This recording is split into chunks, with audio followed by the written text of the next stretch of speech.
స్టూడెంట్స్కి Google AI plus ఒక సంవత్సరం ఫ్రీగా పొందే అవకాశం వచ్చింది. ఇంటర్న్షాల ద్వారా ఎలిజిబుల్ స్టూడెంట్స్ ఈ ఆఫర్ని క్లెయిమ్ చేసుకోవచ్చు.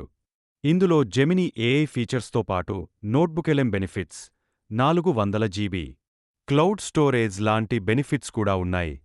అయితే ఈ ఆఫర్ అందరికీ కాదు. స్పెసిఫిక్ స్టూడెంట్ ఎలిజిబిలిటీ రిక్వైర్మెంట్స్ ఉన్నాయి. మీరు ఎలిజిబుల్ అయితే దీన్ని ఎలా క్లెయిమ్ చేయాలో ఇప్పుడు స్టెప్ బై స్టెప్గా చూద్దాం. ఇక ఆలస్యం చేయకుండా ఈ ఆఫర్ని ఎలా క్లెయిమ్ చేయాలో డైరెక్ట్గా ప్రాసెస్లోకి వెళ్దాం. ఫస్ట్, కింద డిస్క్రిప్షన్లో ఇచ్చిన ఇంటర్న్షాల లాగిన్ లింక్ని చెక్ చేయండి. దానిపై క్లిక్ చేసిన తర్వాత మీకు ఈ పేజ్ ఓపెన్ అవుతుంది. పైన కనిపిస్తున్న రిజిస్టర్ ఆప్షన్ని క్లిక్ చేయండి. క్లిక్ చేసిన తర్వాత మీకు ఈ పేజ్ ఓపెన్ అవుతుంది. ఇక్కడ సైన్ అప్ విత్ గూగుల్ ఆప్షన్ని క్లిక్ చేయండి. గుర్తుంచుకోండి, మీకు ఇంటర్న్షాలలో అకౌంట్ లేకపోతే ఏదైనా మీ ఈమెయిల్తో సైన్ అప్ అవ్వండి. ఒకవేళ మీకు ఇంటర్న్షాలలో ఇప్పటికే అకౌంట్ ఉంటే ఆ అకౌంట్కి సంబంధించిన మెయిల్ కాకుండా వేరే ఈమెయిల్తో సైన్ అప్ అవ్వండి. తర్వాత మీకు ఈ పేజ్ ఓపెన్ అవుతుంది.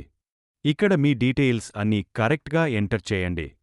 లాస్ట్లో మాత్రం కాలేజ్ స్టూడెంట్ అని క్లిక్ చేసి అక్కడ ఉన్న కోర్సెస్లో ఏదో ఒక కోర్స్ సెలెక్ట్ చేసుకోండి. నేను అయితే బీటెక్ సెలెక్ట్ చేసుకున్నాను. చేశాక కింద మీ కాలేజ్ పేరు లేదా ఏదో ఒక కాలేజ్ పేరు ఇవ్వండి. ఇచ్చాక లాస్ట్లో స్టార్టింగ్ ఇయర్ మాత్రం 2026 అని ఇవ్వండి. ఎండింగ్ ఇయర్ మీ కోర్స్ని బేస్ చేసుకుని ఎన్ని ఇయర్స్కి అయితే అన్ని ఇయర్స్కి ఇవ్వండి. అన్నీ కరెక్ట్గా ఇచ్చాక నెక్స్ట్ క్లిక్ చేయండి. తర్వాత మీకు ఈ పేజ్ ఓపెన్ అవుతుంది. ఇక్కడ ఏదో ఒకటి క్లిక్ చేసి నెక్స్ట్ క్లిక్ చేయండి. తర్వాత మీకు ఈ పేజ్ ఓపెన్ అవుతుంది. ఇక్కడ కూడా ఏదో ఒకటి క్లిక్ చేసి ఫైండ్ మీ ఆపర్చునిటీస్ మీద క్లిక్ చేయండి. తర్వాత మీకు ఇలా ఓపెన్ అవుతుంది.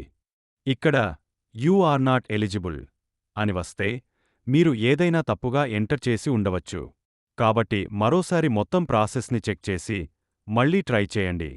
అలా కాకుండా క్లెయిమ్ నో అని వస్తే అక్కడ ఉన్న క్లెయిమ్ నో మీద క్లిక్ చేయండి. చేశాక మీకు ఇలా ఓపెన్ అవుతుంది. అక్కడ స్టార్ట్ ఫ్రీ 12 months ట్రయల్ అని ఉంటుంది. దానిపై క్లిక్ చేయండి. చేశాక మీకు ఈ పేజ్ ఓపెన్ అవుతుంది. ఇక్కడ స్టార్ట్ ట్రయల్ అని ఉంటుంది. దానిపై క్లిక్ చేయండి. తర్వాత మీకు ఇలా ఓపెన్ అవుతుంది. కింద కనిపిస్తున్న సబ్స్క్రైబ్ మీద క్లిక్ చేయండి. తర్వాత మీకు ఇలా ఓపెన్ అవుతుంది. కింద కనిపిస్తున్న సబ్స్క్రైబ్ మీద క్లిక్ చేయండి. ఆ ₹2 మీకు తర్వాత రిఫండ్ అవుతాయి. అలాగే ఒకసారి మీ జెమినీ అకౌంట్లో ఏఐ ప్లస్ ఫ్యూచర్ పొందిన తర్వాత ఆటోపేని డిలీట్ చేయడం మర్చిపోవద్దు. మీకు ఆ ఫ్యూచర్ క్లెయిమ్ అయ్యిందో లేదో తెలుసుకోవాలంటే గూగుల్లోకి వెళ్ళి గూగుల్ జెమినీ అని టైప్ చేయండి. అక్కడ మీ రిజిస్టర్డ్ ఈమెయిల్ ఐడితో లాగిన్ అవ్వండి. లాగిన్ అయిన తర్వాత కింద ఏఐ ప్లస్ అని ఇలా చూపిస్తే మీకు ఫ్యూచర్ యాక్టివేట్ అయినట్టే. అలా చూపించిన తర్వాత వెళ్ళి ఆటోపేని డిలీట్ చేసుకోవడం మర్చిపోవద్దు. కానీ ఒకటి గుర్తుపెట్టుకోండి, మీరు పేమెంట్ చేసేటప్పుడు ఉపయోగించిన మెయిల్ ఐడి మీ రిజిస్టర్ చేసిన ఈమెయిల్ ఐడితో ఒకేలా ఉండేలా చూసుకోండి. ఇలాంటి స్టూడెంట్స్కి యూజ్ఫుల్గా ఉండే free AI tools, courses, certifications మరియు లేటెస్ట్ టెక్ అప్డేట్స్ కోసం టీటెక్ని సబ్స్క్రైబ్ చేయండి. వీడియో యూజ్ఫుల్గా అనిపిస్తే లైక్ చేయండి.